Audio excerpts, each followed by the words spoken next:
What's up, everyone? Today we're talking about warming up. So we're going to talk about general warm-ups, specific warm-ups, personal, progressive, timing, placement, time of day, season goals, injuries, and some special exercises to get you extra juicily warmed up.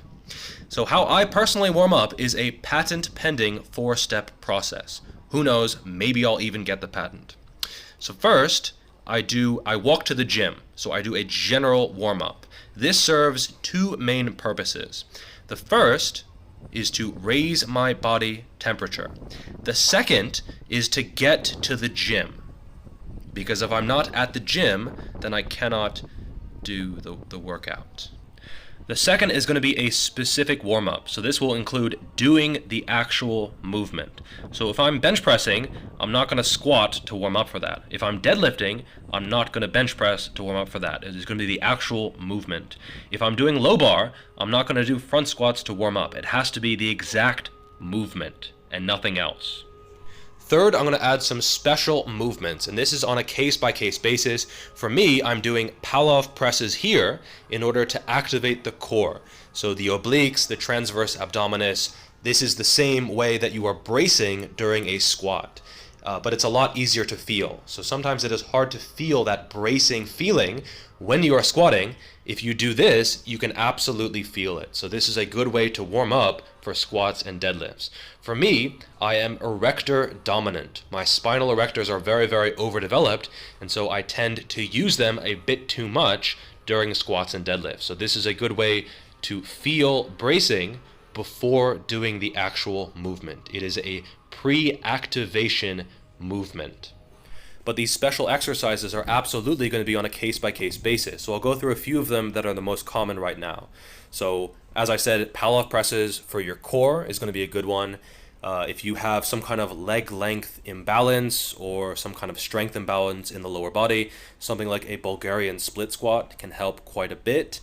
For upper body, any kind of pressing or pushing, I like to do face pulls. I think they're really, really good. Get that external rotation, get blood into the shoulders, into the upper back, and make sure everything is firing in the correct way. I think before deadlifting or squatting, for some people, back extensions can be very, very good. Just using body weight to get some blood into the sacrum, into the lower back, squeezing the glutes at the top to get that glute activation, which some people are lacking. For me, that's not really an issue, so I don't do that. Again, it needs to be specific to you. There are no blanket statements, no one size fits all to your warm-up. It needs to be tailored to you. So if you have trouble feeling your lats when you're doing rows or pull downs or something, you might do something like a one-arm cable row, really trying to squeeze that lat and really trying to feel that contraction, which you can't really get from a different exercise.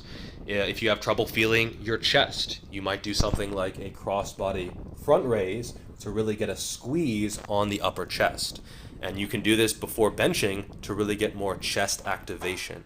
So these kind of specific exercises can not only help you warm up, but to get more out of the movement. In terms of my specific warm-up, I have a set warm-up that I always do. So when I'm squatting, I always do 40 kilos for 2 sets of about 10 reps. Then I go to 60 kilos and I do 2 sets for 5 to 10 reps. Then I go to 80 kilos, I do 1 set of 5 to 10 reps. Then I go to 100, and then depending on my working sets, I go to 110 or 120 or up to 130. It just depends on my goals for that day. But I think it's important to have a set routine that you do. So I don't skip a bunch of weight. I don't just go right to my working set. I've seen some people do that, and that is absolutely a horrible choice. One time I deadlifted 150 kilos, and after I finished the set, I think I got 15 reps, and it was a hard effort. This guy came up to me, and he went to the bar, which I wasn't using, and he set up to do the deadlift, and he pulled it for 1 rep, and he didn't warm up at all. He had bet his boss that he could lift it, and he won his dinner. His boss had to buy him dinner because he deadlifted it 1 time. He won his dinner, but he could have pulled his hamstring, he could have messed up his back, tons of stuff could have gone wrong. So that is definitely not a good choice. You should always warm up more than you think you should. So if I'm deadlifting 200 kilos, I'm probably going to go 60 kilos for a couple sets, maybe 80 kilos for a couple sets, 100 kilos, 120, 140, 160, 180, 190 maybe, and then take an attempt at 200. But I don't just go like 60, 100, 140, 180, and then right to the attempt. I take more warm-ups to really try to feel the movement pattern and feel the positioning. When you're warming up in this way, it's not to raise your body temperature. You should already be warm, you should already be ready to go.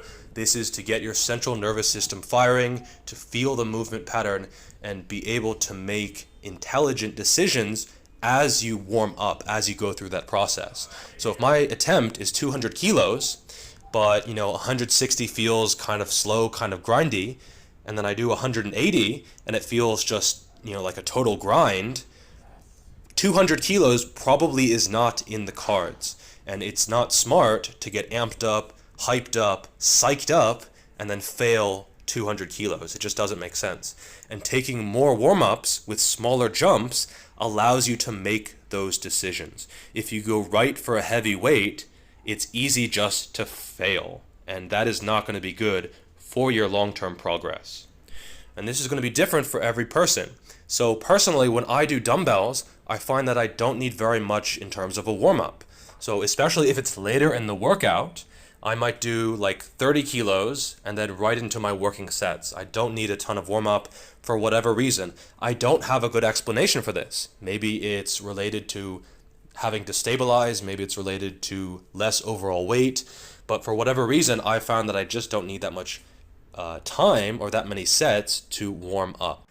Other factors are going to be the time of day. If you're working out early in the morning, you should expect to take longer, especially if you're not used to working out at that time. So if you usually work out in the afternoon and you suddenly switch to the morning, be careful, because that is when your spine is actually going to be vulnerable to injury. So make sure you warm up well.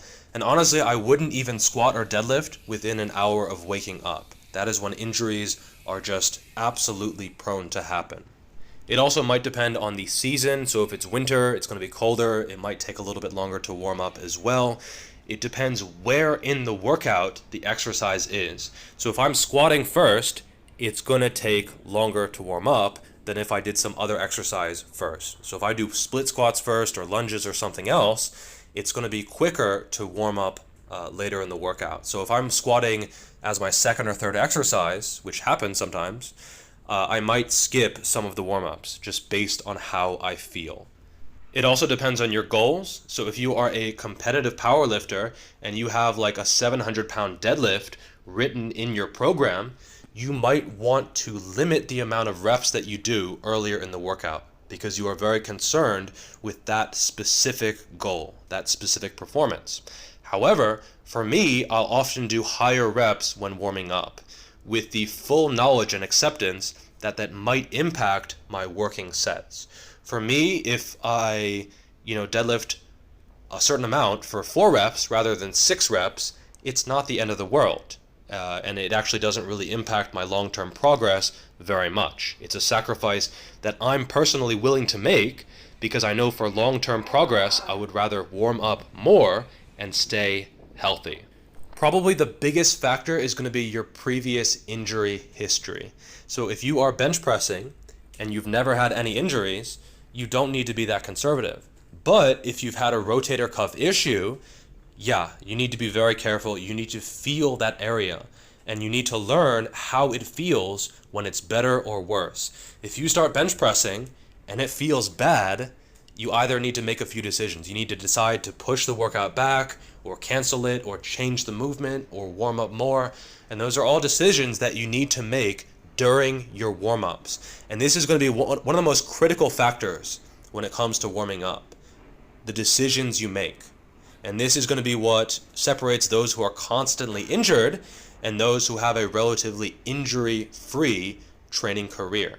So these warm-ups, they give you a vital biofeedback, if that's a word, because they tell you literally how your body is feeling and whether you should cancel the workout or change movements or do something else. For example, I'm warming up on deadlift here after squats. I'm pretty wiped out, and they didn't really feel very good. You can see the first few reps are a little bit out of position, and so I just kept pulling until I felt a rep that was better.